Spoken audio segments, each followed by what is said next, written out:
Welcome, warriors, to Power Over Pink. I am on location today with my new friend Emily. Emily, welcome to the show. Thank you so much. Tara, it's great to be here. It's so great to have you. We are in her boutique called the Boobie Boutique, and it is such a blessing. And we'll talk more about that too. But Emily is a survivor, and it was put on her heart to be a blessing to other ladies going through this terrible disease that we are all fighting together. And so at the end, we'll do a little video of her store. But we are in Pensacola, Florida, and it's called the Boobie Boutique. And you can come shop here, but are you also online? Yes, so Awesome. we have our online store, the Boobie Boutique LLC.org. Okay, so that's a great way to shop for you yourself if you are fighting cancer currently, or if you are a survivor. There's lots of apparel for surviving, and then also if you know someone who is battling, you can come get gift baskets you could put together. Yes. I saw some of the things that you did, gift certificates, books, post-surgery essentials. and you also do so many beautiful wigs and Yes. options and fittings. Yes. And then also mastectomy bras and fittings. What else am I missing? Breast forms, radiation creams, lotions for post-surgery, for chemotherapy, hot teas, all kinds of little succulent gifts that you can put together on with our greenery bar, and robes, t-shirts, hospital bags, homemade quilts, candles. Wonderful. So this is pretty much like the perfect place to come for any of your needs with anything to do with breast cancer, and just cute gifts too. I mean, it's just a great, beautiful building. You'll see it at the end. But anyway, let's get into your story. I'm so excited to hear. We haven't talked much about any of this already. So just how old were you when you got diagnosed? I was 38 when 38. I was diagnosed. My mother is a breast cancer survivor too. She was diagnosed in 2019. Thankfully, she's doing well now. And then I received my diagnosis 2 years after her in That's October crazy. of 2021. Wow. So almost y'all went through it together. Yes. Was it genetic? Did you Yes, have? Okay. I did test positive for the BRCA2 mutation. So, Okay. yeah, it was. And although I have a history of it, it was still came as a shock to me. I still thought that it would be something that I wouldn't have to worry about until maybe my 50s. And so the way that I found my cancer was through just a regular self-examination. I was doing those pretty regularly about once a month because of my family history. And when I found the lump in my right breast, it was just in the shower, felt this little lump, thought, okay, what's going on here? And this was January of 2021, when I was finally able to go and get a mammogram and an ultrasound, which, by the way, was a little difficult to do. I had a hard time finding a place that would even see me because, I guess, of my age. They were Right. saying you're young. I was like, well, I have a family history of it. But when I finally went to get the mammogram and the ultrasound, they said it presents just like a cyst. It looks like a cyst. It should collapse on its own. It's fine. I even received a letter in the mail that said it's benign, nothing to worry about. So I happily took that prognosis and just, moved on with my life. But unfortunately, it didn't collapse and go away. It went from a pea size and doubled to an almond size over a span of a few months. And so when I returned, this would be in October, and I had just started a new job, a new position. I just been incredibly busy with everything, but at that point I couldn't ignore it any longer because it was starting to become painful. So I finally got a biopsy then, and I was even told prior to that, back in January when I originally found the lump, they were like, oh, it should be fine. You really don't need a biopsy. But when I finally did get that biopsy, that is when they were able to confirm that at that point it was stage 2 invasive ductal carcinoma. And I remember when I was in the doctor's office and I was getting that information, it kind of felt like an out-of-body experience. I was just kind of listening to all of these details and the word, breast cancer. Her confirming that I had breast cancer, the doctor, it just didn't seem real. It wasn't until I got out into the waiting room and I was waiting to be called back so that they can discuss, all the appointments that I would have, that it really hit me that this, what I thought was just a infected cyst, is breast cancer. And that's when I burst into tears. And I'm not a crier. Right. But that's when I burst into tears in the waiting room amongst all these other patients. And I look around, and I had a mixture of feelings, primarily fear, because the unknown aspect of it, I was just very fearful. A bit of annoyance, because I was like, well, I don't have time for all these doctor's appointments. And what am I going to do now? I just started this job. I was planning on buying a house. I was planning on traveling, taking the kids to see Tennessee and see snow in the winter. And now suddenly everything was put on pause. And then I also felt even a little bit of guilt, because I was looking around at these other patients who I had yet to even discover my stage, and seeing these other patients who, are probably enduring a lot. Their chemo, other disabilities, other different types of cancers. But it was really the fear of the unknown that was very difficult to grasp. Yeah. And so what followed after that would be 16 rounds of chemotherapy, a bilateral mastectomy with a start of reconstruction, 25 rounds of radiation, a complete hysterectomy because I tested positive for the BRCA2 mutation, and then 3 additional surgeries to correct a issue that I had with my chest expander. And so, I didn't realize that it was going to take over a year of my life. I don't think anyone ever tells you that going into it. And everyone's, of course, every person has a different battle, different side effects, different outcomes. But, had it been caught sooner, I probably wouldn't have had to go through all of that chemo, lose my hair. The chemo that I went through, that I had, I started with 4 rounds of adriamycin and Cytoxan, which is called AC, aka Red Devil. And so that anything with the word devil in the description is like, oh, that sounds great. I'll take 2 of those. Yeah, sign me up. Right, this should be fun. They really should stop calling it yes, that. I know. Can we find something a little more gentle that's not quite as frightening?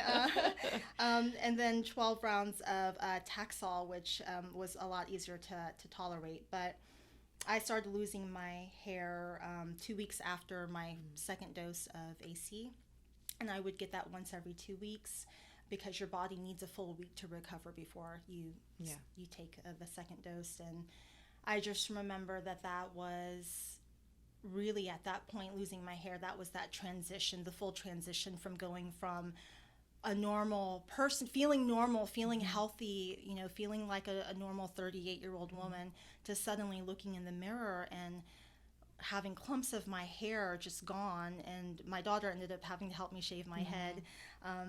But it was just surreal, even sitting, going, and I'm incredibly grateful for all the wonderful treatment that we have. Yeah. But even just being at the chemo ward and sitting in that chair getting your chemotherapy through your port and looking around, and oftentimes at that time I was usually the youngest person getting chemo there.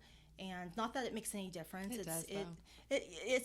You're in that stage of your life where you're a mother, you're working, you're so used to taking care of everyone else, and suddenly some days you can't even take care of yourself, because the chemo was incredibly it was aggressive chemo.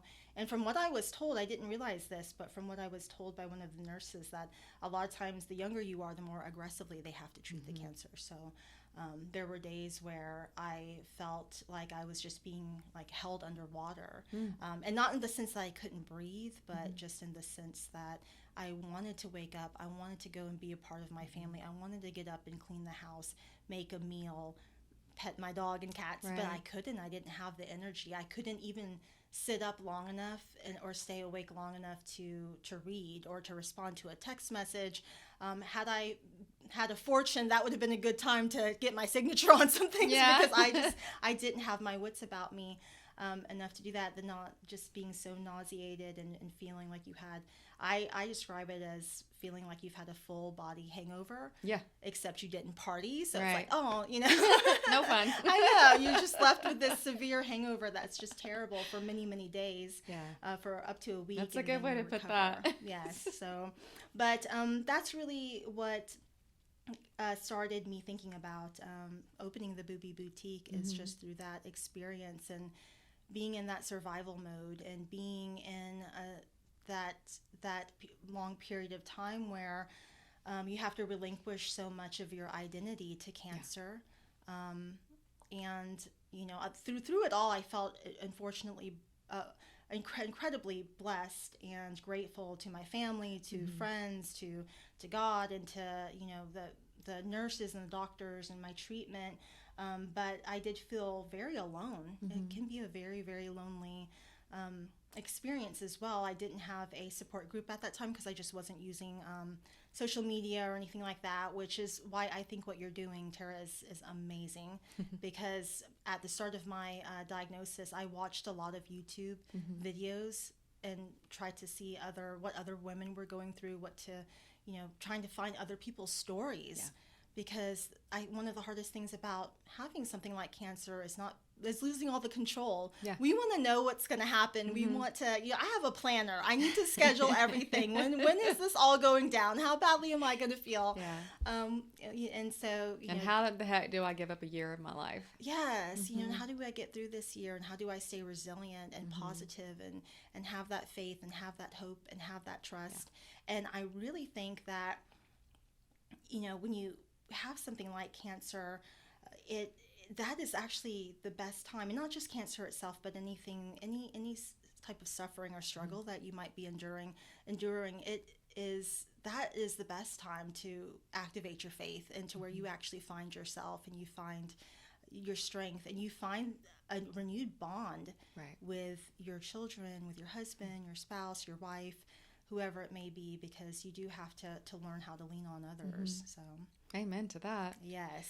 So with your family, what were the ages of your children when you got diagnosed?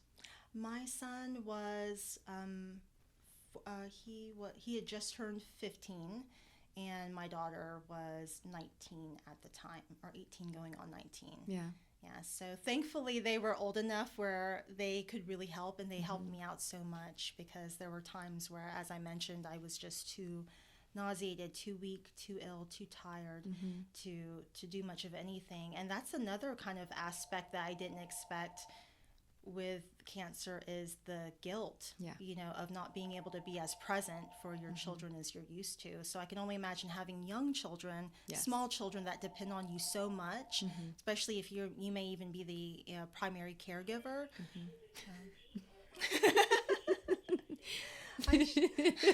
That might show up. Her voicemail's going off, but we're going to keep going. We are closed on Wednesdays by appointment only, FYI. So if you hear my voicemail, those are my hours. So come and see us during those hours.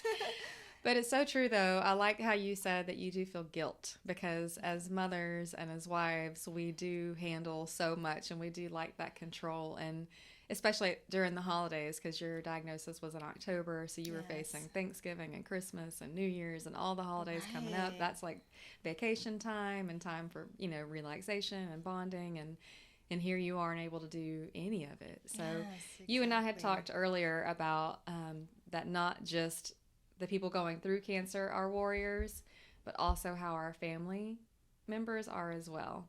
So how do you think it helped or grew the dynamic of your family as a unit with your spouse and your children? Oh, they are so incredibly supportive, and they really reminded me of, who I was, as far as being this woman that can get through anything. They were the ones that after surgery were helping me to get dressed. After I had my bilateral mastectomy, I could not move my arms, and so they're the ones, well, I'm short, so they're always reaching for things for me up high anyways, but they had to do that extra. And they would see me cry because I was in a lot of pain after surgery, or because I was upset about the cancer, or upset about chemo, or just upset about, just being afraid. And I tried to keep a lot of that private. I think as women we do. We're the nurturers, we're the strong ones. But when you have to kind of relinquish all the tasks, a lot of delegation of the task and things like making dinner, helping around the house, just the smallest of things. You start to trust them more, and you start to really realize, oh, okay, the house isn't gonna set aflame if I'm not the one doing all the cleaning, doing all the cooking. It's irrational to have that guilt, I feel like, but at the same time, we can't help it because we're just so used. That's kind of part of our what we feel is our purpose as mothers, and once I relinquished and was just like, look, I need help doing all these tasks, the laundry. I need help making sure that the kids are on task, going to appointments, because we usually make all the appointments. We remind everyone of everything. I mean, and who in their house can find anything without asking mom, right? Exactly. So you're just kind of out of commission for however long it takes you to recover, and so you definitely get that opportunity to build that trust, and they see that when they see how strong you are and you see how strong they are, because like you mentioned, they are warriors too. They're fighting with you. How hard is it? I thank God that if anyone had to go through it, it was me and not one of my children. I think that too. But how hard is it to see someone that you love in pain or not themselves, and not know what the full outcome is going to be, and not be able to take away that pain, to take away their suffering, their worry, their fear. And that is really difficult, and they're getting the news just like you. They're watching everything.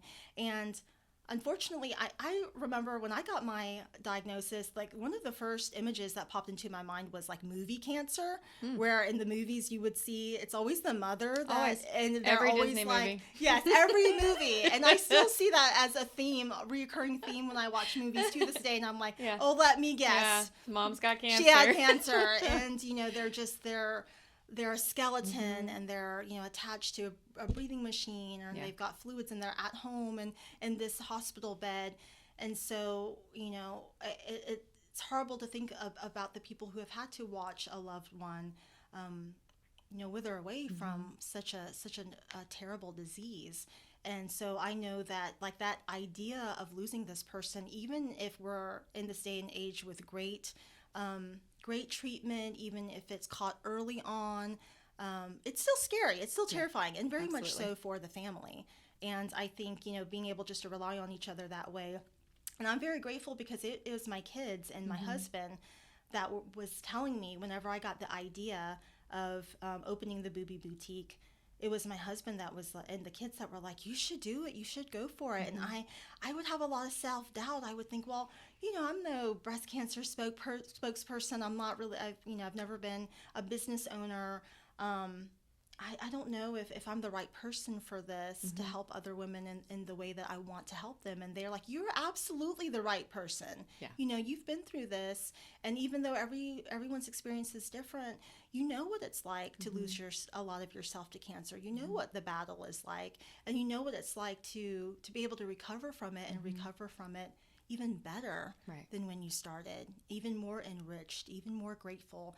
And I tell you, after the really hard days of chemo, and I was able to actually be human again and walk outside and feel the sun on my face and the wind in my hair, it was like a Disney moment. I was like, oh my God, I'm alive. And it was just being able to appreciate life that way. And I'm always urging people now, not only to get your biopsies early, to trust your gut, listen to your body despite how young you are, because 85% of women that are diagnosed with breast cancer have no history of breast cancer or in their families. So, being that advocate, not waiting and thinking, oh, it's nothing, being very diligent, but, not waiting to get a diagnosis or waiting for someone else that you love for something traumatic to happen. I encourage you to live in this moment now. Yeah. Don't wait for something like that to happen. But I think it's human nature that we kind of get programmed to kind of see everything as mundane, because we're just living, day to day. But, really, I think cancer has helped me so much be an active participant of my life, and really, going for it. And so as I was going through all of that, I thought, man, I really wish there was somewhere I could just go to and buy my wigs, or, buy my mastectomy bras, feel the fabric, see how it feels, how it fits on me, if there was something that might help with my nausea, get the books that I needed, somewhere that I could just go instead of ordering everything online, which is a blessing, but at the same time, when you order online, sometimes you don't know what you're going to get. Right. And I was like, well, if I ever had a boutique like that, I'd name it the Boobie Boutique. And just kind of as a joking thing, but I named it that because I wanted it to be a little bit more lighthearted. And, well, firstly, to be very memorable. Yeah. But also, even though, cancer, of course, is a very, very serious issue, I wanted something that was going to be memorable, be a little bit more lighthearted, be as far away from a clinical and transactional experience as possible. And, sometimes the Boobie Boutique, which, fun fact, when I call from my store phone on other people's caller ID, it doesn't say the Boobie Boutique, it just says the Boobie. So, which is even better in my opinion. I'm like, oh, great, The Boobie. Yeah, the Boobie is calling. And I didn't realize this, but some people get a little nervous around the word Boobie if they don't know it's in the context of breast cancer. Yeah. And I'm like, you're not going to turn into one if you come into the store. It's fine. That only happens like in the third visit. Then you start to look like an areola. So, Yeah. I'm sorry I said areola on your show. Oh, don't be sorry. It's facts. We have boobies and we have areolas. Exactly. Or the lack thereof for some of us. That's right. But yeah, so I that's what, really made me want to start to open the store. But one thing did actually happen that really pushed me to open the store. And that was, so I had finished all of my chemo in a 6-month period.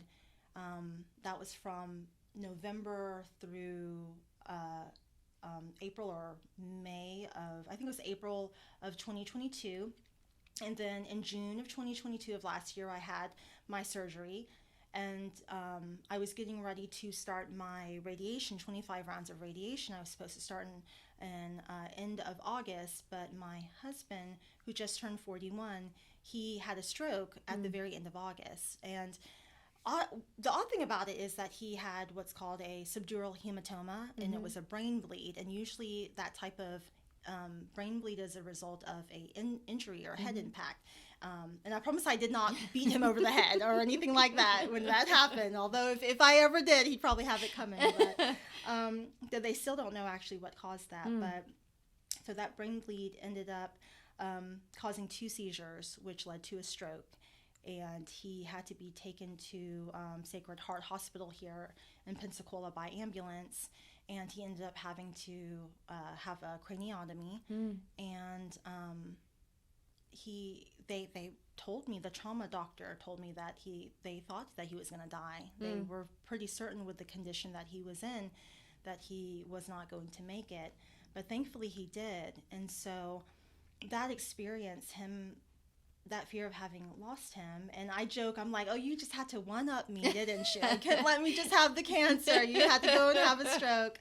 And thankfully he's fine. He's doing well now. But it was that really, really hard time being in the ICU for over a week, and then physical therapy, and watching him have to recover from that. And then I started my 25 rounds of radiation. It was all of that, and it made me think, come November, after everything was, my treatment was officially over, he was a little bit more recovered, it made me think about just how precious time is, and having a second chance, what I felt or what I perceived to be as the second chance for both of us, it made me ask myself, what do I want to do with this time? What would I do? And as scary as it is to ask, I know this might be a morbid question, but I asked myself, if my cancer were to return at some point, 5 years, 10 years, however long, what would I do? What do I want to do with my life? And the answer came in that I wanted to find more fulfillment, because I had been working this very strenuous, very, very demanding corporate job on and off during my treatment, and then also, while my husband was recovering from that stroke. And Now I realized that I wanted to be able to help other people and help other women or anyone really that's just in a state of life where they're a stage of life where they may not have as much hope as they want. And that's when things began. I just threw it out to God and to the universe and said, this is what I'd like to do. I'd like to open up a store that's designed for cancer patients, that's going to have essentials, that's going to have gifts. It's going to be a place for the community. It's going to be a place for women to make friendships and connections when they come in and they see other women who might be going through what they're going through. It's going to be a place to help rebuild confidence because they're going to come in and be able to find wigs that make them feel gorgeous. And post-surgery products that are going to offer them more comfort, or breast forms so that they can feel. And I think going flat is an amazing option, but for those who want to still have that, the look and feel of having breast after surgery, to be able to help restore some of that. And it's been a true blessing, because I can't tell you, as terrifying as it has been to make the leap to open up a store and to put all of that faith, because now, you go from having a position where you know what to expect, what to do. There's training, there's a lot of resources, you have a steady income, to being, not only the owner of a business, but the janitor, the accountant, the special effects person, everything in between. And so much of it you're learning and you don't know, but you just know that it comes from a place of hope, and it's inspired from the darkest part of your life, but you want to turn it into the brightest point of your life, and something you can share with other people. And every woman that I've spoken with that comes into the Boobie Boutique, I feel like they are just the superheroes of the story, and I'm the sidekick. I'm like Alfred or something. Maybe Robin's a better example. I'm like, I'm Alfred, but to see them come in and they might be newly diagnosed and they're fearful and they're scared and they're worried, which they have every right to be. And then we'll talk, or they'll meet someone else, and that we can exchange. I know, 2-time, 3-time breast cancer survivors, 2-time survivors, like yourself. And that gives you so much hope to see other women thriving and getting back to who they were. You never who you are completely afterwards. People a lot of times are under the impression that if you get breast cancer, you can remove the breast and off you go. You're even after recovery, you're kind of like, now what? Right. Who am I? What do I do now? And there's never an easy answer for that. But when I see these women who, after having a conversation with them and reassuring them or helping them find something that makes them stand up a little bit taller, like a wig that they love, or a breast form, or whatever items they may need, and see them feel more empowered, because that's that little bit of control that you can get back. Yes. Even if it's something small like that, you just see them, that confidence. And when they walk out wearing their wigs or their breast forms, I'm just like beating my chest. Like, I just feel just so empowered with them and just so renewed in spirit, to see that. And there's just that sense of camaraderie between other women who are going through breast cancer or who have had a history of it. And it's been worth every sleepless night staying up like, what did I do? Will they take me back at my other job? I don't know if I'm fit to do this. And I feel like the answer is always, you're fit to do this. You are fit to live, and to do the things that God has called to do. You are a conduit of that hope, of that spirit, of that love. And are you going to make mistakes? Absolutely. Yeah, it's a messy ride. And I can't even use the cancer card anymore. If I don't feel like doing something, I can't be like, oh, well, the chemo, I'm tired. I just have to suck it up. But yeah, that is some of the journey, and a little bit of the backstory about the store. It is fantastic. I mean, truly, nobody understands the battle other than other warriors. I mean, it's you come off the battlefield changed, and I think so many people I've talked to want to go back to who they were, and yes. I was guilty of that too. But you're right, like that version of you is gone. Yes. This new version is here, and you have to stay positive and focused on the time that you do have. have a reoccurring thought in my own mind that I am on borrowed time. Yeah. And I don't know what that means, and I don't know if it's something I thought up, but I thought, okay, well, all right, so if I have limited time, and I could live to be 100. I mean, none of us are guaranteed tomorrow. It could be a car accident, but I felt like, okay, so if I'm here on a short amount of time, how can I change this journey in a positive light?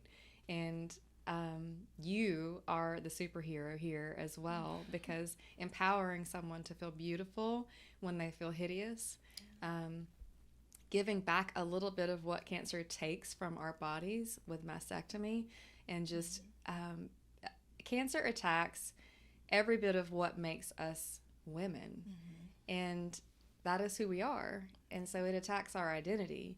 And as a woman, if your identity is in your hair or is in your form, your physique, and that's taken, that is traumatic on every level. And I don't think enough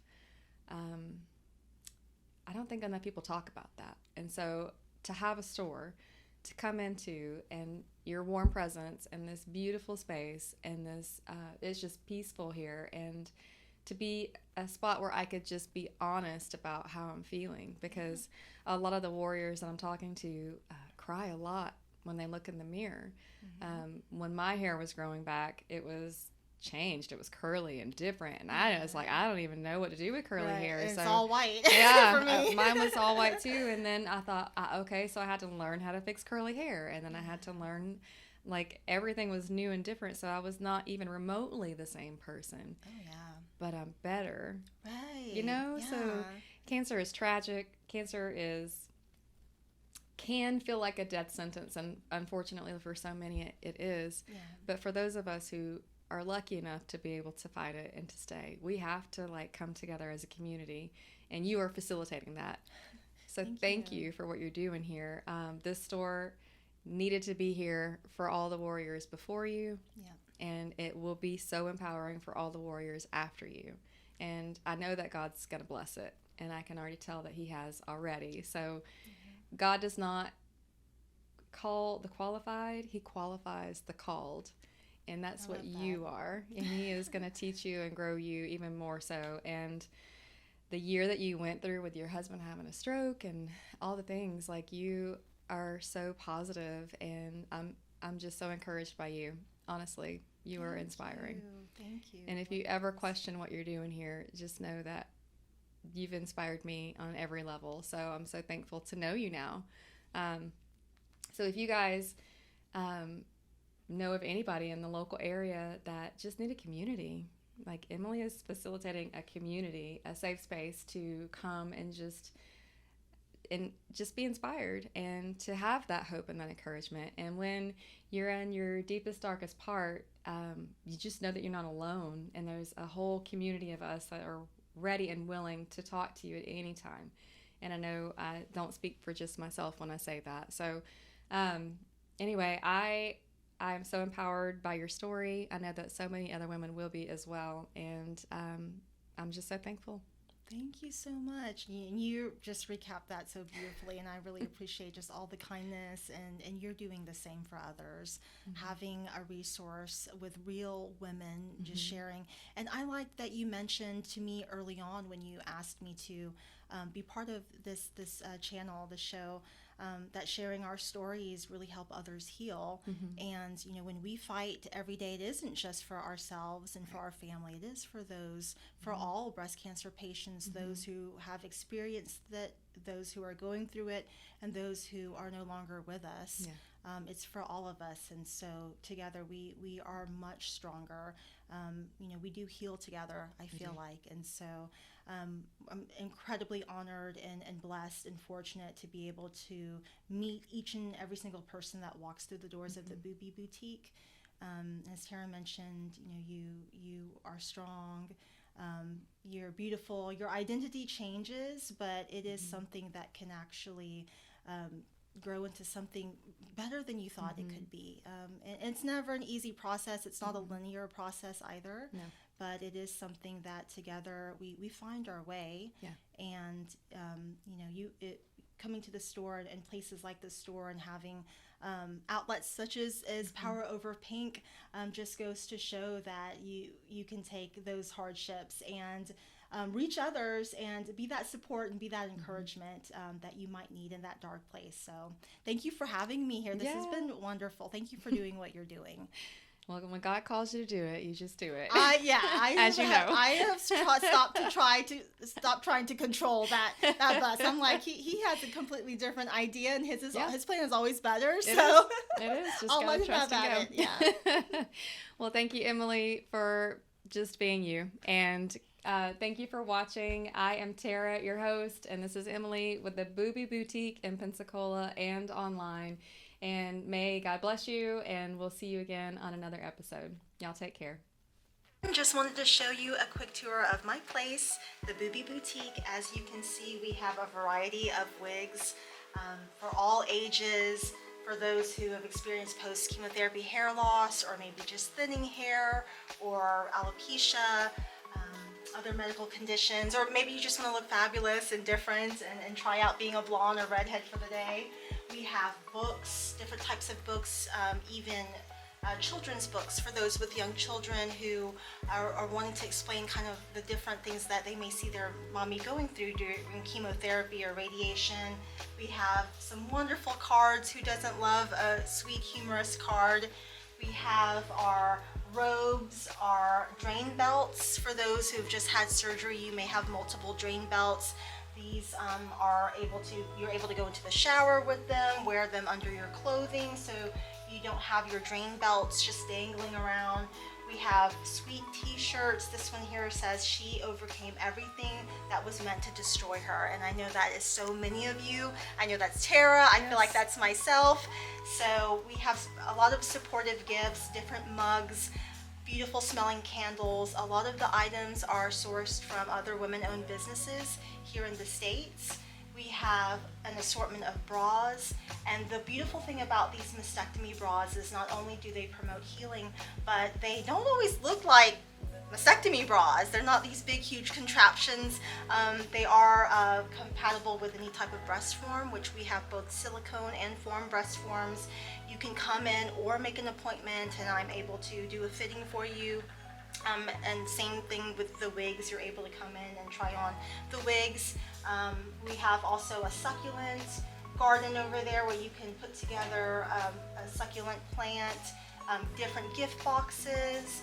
We have nightgowns, bags, also radiation creams that are chemical free, chemotherapy products, hot flash products, a neuropathy serum also that helps ease neuropathy, and also caps as well, chemo caps to keep your head warm, homemade quilts, and just some other items that you may find that will comfort you. And the great thing about the Boobie Boutique is it's for just different stages of treatment. It's for those who are newly diagnosed, those with a history of cancer, but also the friends and family of those going through cancer. If you're looking for a gift or a card that's going to help show your support and help them, just have a little bit more cheer and joy during a time where they may feel just horrible, that's what the Boobie Boutique is here for. So come and see us here in Pensacola, Florida. We are closed by appointment only today on Wednesdays, but we are open from 9:30 to 5 during the week.